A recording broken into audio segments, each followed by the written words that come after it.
দেশের সংস্কৃতিকে বর্তমান সরকার ভিন্ন মাত্রায় নিয়ে যেতে চায়, জানিয়েছেন প্রতিমন্ত্রী আলী নেওয়াজ মাহমুদ খৈয়ব।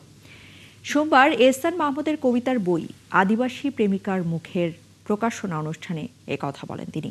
সরকার একটা মানবিক বাংলাদেশ গড়তে চায় জানিয়ে প্রতিমন্ত্রী আরও বলেন, পাহাড়ের মানুষ যাতে নিজেদের অধিকারহীন মনে করতে না পারে সেই লক্ষ্যে কাজ করছে সরকার।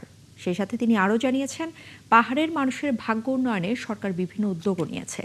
সমতল এবং পাহাড়ের মেলবন্ধন হলে বাংলাদেশের সংস্কৃতি পৃথিবীতে উল্লেখযোগ্য ভূমিকা রাখবে বলেও জানিয়েছেন প্রতিমন্ত্রী।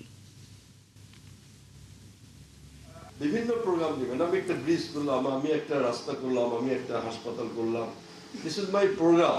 এটা আমরা একটা পরিকল্পনা নিলাম। অবকাঠামোগত উন্নয়ন বা কর্মসূচিগত উন্নয়ন সেটা আমরা করতে পারি, কিন্তু সেটার ভিতর দিয়ে আমরা একটা কল্যাণ আনতে পারি। সে কল্যাণটা হচ্ছে যে আজকে পশ্চিমা বিশ্বে যে কল্যাণমুখী ওয়েলফেয়ার স্টেট তৈরি হয়েছে, আমরা কল্যাণ তৈরি করতে পারি। কিন্তু যখন আপনি কল্যাণ তৈরি করবেন তার ভিতরেও কিন্তু বিভাজন থাকতে পারে। এই জন্যই পরের চ্যাপ্টারে নিয়ে আসা হলো যে এটা হচ্ছে মানবিক রাষ্ট্র। মানবিক রাষ্ট্র, যে রাষ্ট্র সকলের প্রতি সমান আচরণ করবে,